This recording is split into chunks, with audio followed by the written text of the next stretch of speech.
Hi, welcome to the Pursuit of Truth.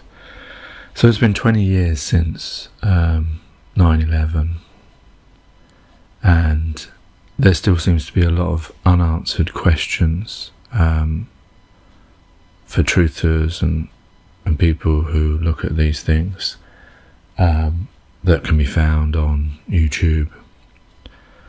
And these videos on YouTube, they talk about how the plane entered the building being flimsy, like a little bird can pierce the front of a plane. I've seen videos of that where, so they're not very strong. How did it get through concrete and steel? Can speed make a difference? I don't know, like if I was flying towards a building full of bricks, would I go through it? I mean, I've seen videos of planes where they have hit smaller buildings and slid down the side. They just get crumpled up. That's what you'd expect to happen. Then on YouTube there's other videos where it shows you the head of the plane coming out the other side, which buys into the idea of that people believe in the hologram idea. Obviously these days we see holograms as fireworks and they look as real as anything, and you even get artists that are dead singing again through hologram technology. Obviously a lot of people that I've heard on YouTube believe that the military and other people have this technology before it becomes mainstream, and that does seem to make sense because obviously they test things and it takes time before it becomes viable to produce for the public. And there may be benefits to keeping these things as a military option, I guess. Not saying that it is. I mean, I don't know. I wasn't even there, so I saw it on television. And I remember when I saw it on television, when I first heard about the plane going in when I was at work, I thought it was the friend was playing a joke. But then when I got home, I saw it. I think I actually saw it in the lobby when I left, but when I got home, I saw it. And then everyone was watching and thought it was an accident until the second plane went in. And I saw this on Sky recently, and then I was thinking about, oh yeah, that's what everyone thought. And then it came to my mind, wait a minute, why? What was the, if you believe some of these YouTubers that say, truthers, that say, that this was all a false flag event, and I mean there's different theories, everything is covered, then what would be the purpose if you're trying to see of hitting the building twice, of getting down both towers? Now if you're cynical, you could say, if you want to believe in those people that believe that it was a financial thing because they wanted to get rid of the buildings previously and this was a financial reason, and taking both of them down, and building 7, which was never hit and is the first building ever to fall down from fire, I believe, then you could maybe make an argument for that. But then if you're looking from the terrorist point of view, not that I'm trying to condone or anything like that, but them planning this operation and then hitting the same building twice. I mean, maybe it's because it was a World Trade Center, but then you've got Empire State Building and White House, you've got lots of other targets. I know the plane that was brought down in the field that left no plane parts. Anyone else who's ever seen a plane crash, it does seem bizarre that there were no plane parts unless it was shot down, which of course it may have been, and they don't want to tell us that. But that plane apparently might have been going to the White House or somewhere around that area. So then I was thinking, from a point of view of those YouTubers and truthers that believe that maybe this was a construct, that it wasn't really terrorist, maybe it was a false flag event to allow a gateway into a war in Iraq and Afghanistan, which Kofi Annan of the UN said was an illegal war, and it misused UN resolutions to do that. And maybe it was all about spying on China and the people around there and getting the oil, because it doesn't seem to be about helping the people, because the people in Iraq and Afghanistan are in a worse situation than they were when they were under dictators, which is a bit strange because I thought they were liberated by democracies.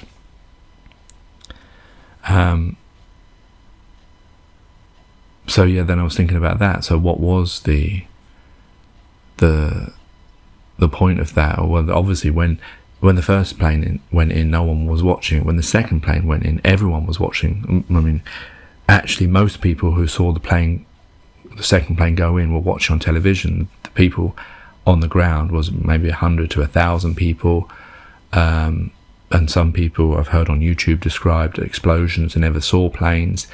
I mean, if it was flying from a certain angle at a certain speed, you might not have been watching the sky at that time.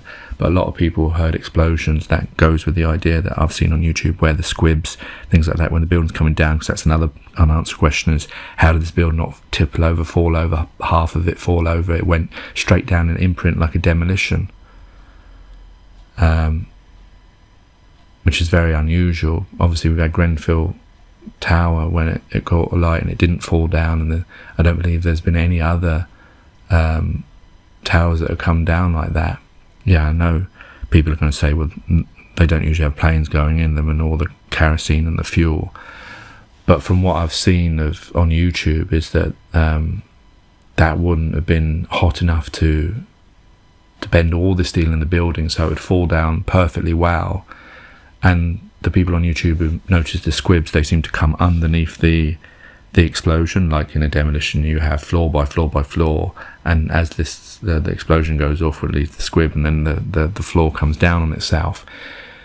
And of course, this building was built to withstand a 747, I believe, impact. So they'd already tested for that. So yeah, there seems to be a lot of unanswered questions still, and it would be nice if they actually brought them up rather than just pretending that they don't exist.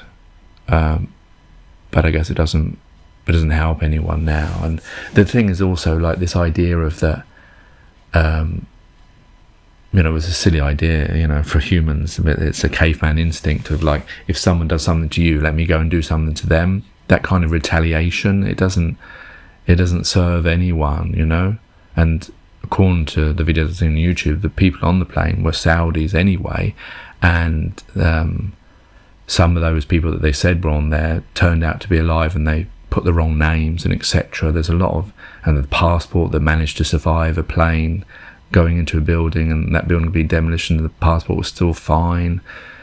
And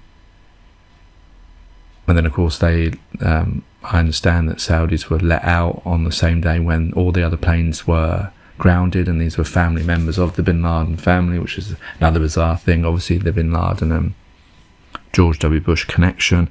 So there's lots of, and the CIA and all that training when they were fighting against Iran. So there's lots of unanswered questions and puzzle pieces that haven't been put together. No one's ever going to discuss because it's not in the interest to get this. But yeah, it just made me think it'd be nice if these things, I mean, I know there are programs on Discovery and all sorts of other places and on YouTube talking about this, but it'd be nice if it was on mainstream to discuss it, because maybe there are arguments to this, maybe there is, and like I would like someone to buy an empty building and fly a jumbo jet into it full of fuel. It'd have to be remote, obviously, if it was legal, to test out what would happen. I mean, this could be done on a CAD/CAM software. I believe it has been done, and it shows that it wouldn't have brought down the building, but obviously it'd be good to see it, just to see, then people could say, oh yeah, it doesn't slide through, it just crumbles up, or it does fall down, whichever. And then it was making me think, I was thinking about money as well recently, about why is it the money fluctuates, when you look at the pound versus the rand, the pound versus the dollar, whichever, why is it fluctuating every minute? What is it that causes these fluctuations? And was it fairly set in the first place? Because I believe that originally your value of your money was set based on gold. Of course, we know that a lot of countries went into other countries and stole their gold, and therefore the valuation of gold for your money may not be a fair one, because that gold is not yours in the first place.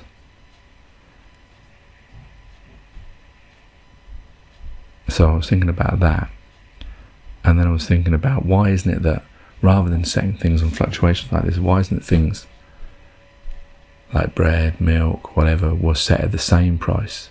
So no matter where you are, why do we have to have different values for those things if you want to have money? So it was just making me think of the unfairness of that, and what was the benefit of it being set like that? Because that allows, of course, if you have one country that has a very strong currency based on gold that they stole, and you have another country that's very poor, then of course then that gets used in the way of sweatshops, where you get people who manufacture clothes, they start employing, and you get lots of companies, mainstream companies, that are employing people in different countries where those countries have a poorer currency rate. And of course, by having that means that we're not equal. That's allowing inequality, and governments and companies are working, benefiting out of that inequality. So I think if you want to have money, at least have all the currencies so they're equal. Why should a pound be stronger than a dollar or a rand or whatever? Why should bread be so much more expensive? I know they're all going to say it's due to cost of living and all that kind of stuff, but that doesn't really equate, because it doesn't work. Because that's okay if you're inside the country, but the problem is we divided everything up because we're like dividing everything up, and that means other countries can take advantage of those citizens of other countries, which it is taking advantage. It is an abuse of humanity, that you wouldn't pay your own people a pound to make a t-shirt, but you would pay someone far away a pound to do a t-shirt. And I know you're going to square it off by saying, well, it's cost of living, and that pound is worth £10. It was no, it's not really, is it? Because your pound can buy a lot more in that country. It just doesn't seem fair to me. I don't know. So I was just thinking about that. Anyway, take care, take it easy, God bless, and peace.